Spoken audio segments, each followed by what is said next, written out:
नमस्ते। आज हमारे हाथ एक बहुत ही दिलचस्प चीज लगी है। एक हाथ से लिखा हुआ नोट। और इस नोट में छिपा है एक रहस्यमयी ट्रेडिंग फॉर्मूला जिसका नाम है सुपर नवलेश फॉर्मूला। तो चलिए आज मिलकर इस कोड को क्रैक करते हैं, देखते हैं इसमें आखिर है क्या। तो ये देखिए, यही है हमारा सुराग। देखने में तो बस एक साधारण सा हाथ से लिखा हुआ कागज का टुकड़ा है ना, लेकिन हो सकता है ये एक बहुत ही कॉम्प्लेक्स ट्रेडिंग स्ट्रैटेजी का पूरा ब्लूप्रिंट हो। इसमें लिखा हर शब्द, हर नंबर बहुत मायने रखता है। हमारा काम इसके हर हिस्से को बारीकी से समझना और फिर एक साथ जोड़कर पूरी तस्वीर देखना। तो सबसे बड़ा सवाल, आखिर ये सुपर नवलेश फॉर्मूला ब्रह्मास्त्र है क्या चीज? क्या ये सच में मार्केट को भेदने वाला कोई सीक्रेट वेपन है जैसा इसका नाम बताता है? चलिए आज इसी पहेली को सुलझाने की कोशिश करते हैं। अच्छा, तो इस रहस्य को सुलझाने का हमारा प्लान क्या है? सबसे पहले हम इस मिस्टीरियस फॉर्मूले को देखेंगे, फिर इसके जो कोर इंडिकेटर्स हैं, मतलब जो मुख्य संकेतक हैं, और जो सपोर्टिंग टूल किट है उसे समझेंगे। उसके बाद हम इसके टाइम फ्रेम और नियमों पर गौर करेंगे और आखिर में इन सारे टुकड़ों को जोड़कर पूरा फॉर्मूला तैयार करेंगे। तो चलिए शुरू करते हैं हमारे पहले सेक्शन के साथ, मुख्य संकेतक। कह सकते हैं कि ये इस फॉर्मूले का दिल है, इसके कोर कंपोनेंट्स। आइए इनकी जांच पड़ताल करते हैं। ओके, तो इस नोट में हमें 3 मेन इंडिकेटर्स मिलते हैं। पहला है RSI 9 EMA और बाकी के 2 हैं मूविंग एवरेज, एक 21 पीरियड का और दूसरा 03 पीरियड का।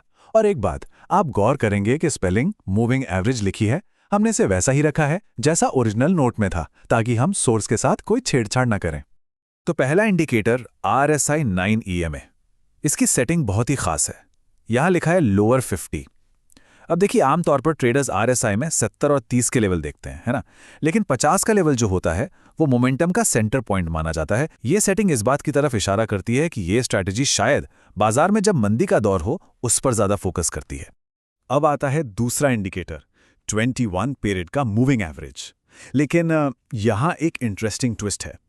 ये मूविंग एवरेज प्राइस पर नहीं लगाया गया है, बल्कि RSI 9 की वैल्यूज पर लगाया गया है और इसका टाइप लिखा है वेस्टेज MA। अब इसका मतलब बहुत हद तक वेटेड मूविंग एवरेज हो सकता है, यानी जो रीसेंट डेटा को ज्यादा वजन देता हो। तीसरा इंडिकेटर ये भी एक मूविंग एवरेज ही है, लेकिन ये बहुत तेज है, सिर्फ 03 पीरियड का, और ये भी पिछले वाले की तरह RSI 9 पर ही बेस्ड है। इसका टाइप लिखा है एक्सपोनेंशियल MA, जो कि जाहिर है एक्सपोनेंशियल मूविंग एवरेज है। तो अब हमारे पास एक स्लो 21 पीरियड लाइन है और एक फास्ट 03 पीरियड लाइन, जो शायद एक सिग्नल लाइन की तरह काम करती होगी। चलिए अब आते हैं दूसरे सेक्शन पर, सपोर्टिंग टूल किट। तो मेन इंडिकेटर्स के अलावा ये फॉर्मूला कुछ और टूल्स का भी इस्तेमाल करता है। देखते हैं ये कौन कौन से हैं। तो लिस्ट में 4 और टूल्स हैं। पहला VWAP, जो वॉल्यूम के हिसाब से एवरेज प्राइस बताता है। फिर है BB यानी बोलिंजर बैंड्स, जो मार्केट की वोलेटिलिटी यानी उतार चढ़ाव को नापता है। तीसरा है पिवट पॉइंट्स, जो सपोर्ट और रेजिस्टेंस के लेवल दिखाते हैं। और चौथा सुपर ट्रेंड, जो ट्रेंड की डायरेक्शन बताता है। और यहां भी आप देखिए, सुपर ट्रेंड की स्पेलिंग ओरिजिनल नोट वाली ही रखी गई है। ठीक है, तो अब हमारे पास सारे टूल्स तो आ गए, लेकिन सवाल यह है कि इन्हें इस्तेमाल कब और कैसे करना है। तो चलिए अब तीसरे सेक्शन में इस स्ट्रैटेजी के टाइम फ्रेम और रूल्स को समझते हैं। और ये बहुत ही जरूरी बात है। नोट में साफ साफ एक टाइम फ्रेम बताया गया है, मंथली यानी मासिक। इसका क्या मतलब हुआ? इसका मतलब ये हुआ कि ये कोई डे ट्रेडिंग या शॉर्ट टर्म फॉर्मूला नहीं है, बिल्कुल नहीं। ये एक लॉन्ग टर्म इन्वेस्टमेंट या पोजिशनल ट्रेडिंग स्ट्रैटेजी है। ये एक बहुत बड़ा क्लू है जो हमें इस फॉर्मूले के इरादे के बारे में बताता है। अब आते हैं सबसे दिलचस्प नियम पर, एंट्री और एग्जिट कब करना है। खरीदने का सिग्नल तब मिलता है जब RSI 20 से भी नीचे चला जाए, मतलब जब मार्केट हद से ज्यादा ओवरसोल्ड हो। और बेचने का सिग्नल जब RSI 92 के भी पार निकल जाए, जो कि एक एक्स्ट्राऑर्डिनरी बहुत ही ऊंचा लेवल है। ये जो पारंपरिक 70 और 30 वाले रूल्स है ना, ये उनसे एकदम अलग है। ये एक बहुत ही ज्यादा धैर्य वाली और एक्सट्रीम लेवल की स्ट्रैटेजी की तरफ इशारा कर रहा है। तो चलिए अब आखिरी सेक्शन पर आते हैं, फॉर्मूला असेंबल्ड। हमने सारे अलग अलग टुकड़ों को देख लिया, अब वक्त है पूरी तस्वीर को एक साथ जोड़ने का। तो ये है हमारा डीकोड किया हुआ सुपर नवलेश फॉर्मूला।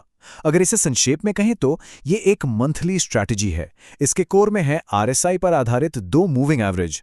कंफर्मेशन के लिए VWAP, बोलिंजर बैंड्स, पिवट और सुपर ट्रेंड का इस्तेमाल होता है। एंट्री का ट्रिगर है आरएसआई का 20 से नीचे जाना और एग्जिट का ट्रिगर है आरएसआई का 92 के एक्सट्रीम लेवल को भी पार कर जाना। तो हमने इस हाथ से लिखे नोट को तो डीकोड कर लिया। इसका पूरा ब्लूप्रिंट अब हमारे सामने है। लेकिन ये एक बहुत बड़ा सवाल खड़ा करता है। क्या इस तरह का एक मैकेनिकल, रूल्स पर चलने वाला फॉर्मूला मार्केट की जो अपनी कॉम्प्लेक्सिटी है, जो उसकी अनिश्चितता है, उसको सच में मात दे सकता है? या फिर ये सिर्फ एक ट्रेडर का अपना पर्सनल रोड मैप है जो उसके लिए काम करता है? ये एक ऐसा सवाल है जिस पर सोचना बहुत जरूरी है।